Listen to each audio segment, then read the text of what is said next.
Macron se fait humilier en Chine ou c'est juste ce que les Français pensent ou alors certains Français. La team, le président français est parti en Chine pour discuter avec le président Xi Jinping par rapport à certains problèmes et en particulier le problème de l'Ukraine. Et pour certains Français, M. Emmanuel Macron a tout simplement été humilié par le président de la Chine. On a donc envie de dire, après la ridiculisation qu'il a eue en Afrique, c'est maintenant une humiliation qu'il a pris en Chine. C'est une question. Mais nous allons vous laisser d'abord ici écouter les échanges entre Emmanuel Macron, Xi Jinping et bien évidemment ce que les Français pensent. La team, écoutez. On ne peut pas avoir une Europe qui vive en sécurité, en stabilité, tant qu'on aura un pays sur notre continent qui sera occupé par une puissance voisine. Et donc, mais c'est qu'il nous faudra, dans un avenir que j'espère le plus proche possible, eh bien, réengager une discussion exigeante avec tous, et en particulier avec la Russie, pour qu'elle respecte ces principes que vous avez posés, que vous défendez, et que défend la France et sa diplomatie. Nous voulons, en effet, pas simplement la fin du conflit, mais le respect de la souveraineté et de l'intégrité territoriale ukrainienne, seule condition d'une paix durable, et nous voulons à la fois qu'il n'y ait nulle escalade à court terme, mais que nous nous donnions les moyens de cette stabilité dans la durée. Une diplomatie. En ce qui concerne la crise ukrainienne, la Chine continue d'appeler à la paix pour un règlement politique de la paix. Et avec la France, elle lance un appel à la retenue à la communauté internationale pour éviter que la situation ne s'envenime encore davantage et même devienne incontrôlable. Nous soutenons les principes d'humanitarisme. Nous souhaitons que soient protégées les victimes du conflit et les installations civiles. Nous nous sommes engagés à ce que l'arme nucléaire ne soit pas employée et nous sommes hostiles, quoi qu'il arrive, à l'utilisation des armes biologiques. Nous sommes également hostiles aux frappes contre les installations nucléaires civiles. Nous souhaitons que des discussions démarrent rapidement et qu'elles tiennent compte des préoccupations de sécurité de chaque partie pour créer un système équilibré, durable, dans un cadre européen de la sécurité. Nous souhaitons travailler ensemble pour travailler avec l'Ukraine en matière de céréales, de finances, d'énergie, de transport, pour essayer de minimiser les dommages. Nous souhaitons que la majorité des pays en voie de développement subissent également des dommages collatéraux de ce conflit. Je vous remercie. Les attentes étaient déjà faibles, même avant la visite. Finalement, sans grande surprise donc, Emmanuel Macron quitte la Chine sans avoir convaincu le président chinois Xi Jinping de quoi que ce soit de nouveau en ce qui concerne la guerre en Ukraine. La déclaration conjointe finale entre la République française et la République populaire de Chine mentionne l'importance de la non-prolifération nucléaire, également l'importance de la protection des civils. Vous le savez, pendant que cela brûle à Paris, Emmanuel Macron est en Chine. Je ne lui reproche pas d'aller en Chine.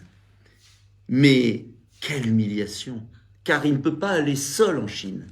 Il a besoin d'avoir sa babysitter, d'avoir son maître, Ursula von der Leyen, présidente de la Commission de Bruxelles, qui n'a jamais été élue par personne. Le président du Conseil européen, c'est Charles Michel, c'est-à-dire le président du Conseil des chefs d'État. Non, la Commission, c'est un organisme bureaucratique où il y a une présidente allemande qui défend que les intérêts de l'Allemagne et des États-Unis. C'est la Commission américaine, comme disait Hervé Guémard. Eh bien, Emmanuel Macron n'est plus le président de la France. Il est le président d'un protectorat, d'un gouvernorat, d'un État, comme il pourrait être président, gouverneur de la Floride ou de Californie. Voilà. Il est gouverneur de la France. Et il y a une image que je veux vous montrer qui est saisissante qui montre que quand on se promène comme cela avec la présidente de la commission, on n'a plus aucune autorité. On n'a plus aucune autorité. Et je voudrais vous la montrer, mais je n'arrive pas. Ah, je vais essayer de vous la retrouver, cette image. Il n'a plus aucune autorité, parce qu'en fait, ce n'est pas la position de la France qu'il incarne, c'est la position des États-Unis, de l'Allemagne, de la Commission européenne. Et on le voit sur cette photo incroyable. Cette photo, elle est incroyable, parce qu'elle montre qu'il ne peut pas y avoir une relation de confiance, d'estime, de respect, d'échange entre le président chinois et le président français, comme il y a eu entre le général de Gaulle et les présidents chinois, comme il y a eu entre Jacques Chirac, entre François Mitterrand. Là, à qui il parle? Il parle au président Macron ou à Madame von der Leyen? Quelle est la voix qui est exprimée? Quel est le sens de cette rencontre? Il n'y a plus rien. Aux yeux de Xi Jinping, la France n'existe plus. Et d'ailleurs, vous avez vu la distance à laquelle il met les deux protagonistes, le mépris qu'il leur porte. Alors, il y a la forme, mais souvent en politique étrangère, la forme exprime le fond. La réalité, c'est quoi? La réalité, c'est que Xi Jinping a compris qu'Emmanuel Macron était un homme faible. Il a compris qu'il dépendait de l'Union européenne. Et il a compris que cette Union européenne n'était que le faux-nez des États-Unis. Et même pas des États-Unis. Des démocrates. Même pas des démocrates. De Biden et de son fils qui défendent leurs propres intérêts en Ukraine. C'est ça la réalité. Alors, il y a urgence à revenir à une autre politique étrangère.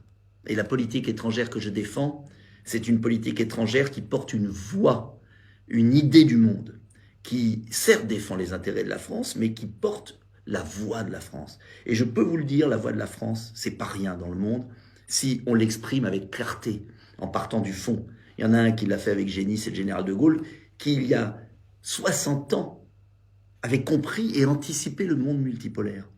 Et Emmanuel Macron, il a la chance, si je puis dire, d'avoir ce monde multipolaire, de pouvoir parler aux Indiens, aux Brésiliens, aux Iraniens, à l'Arabie Saoudite, à l'Afrique, à la Chine, au Japon.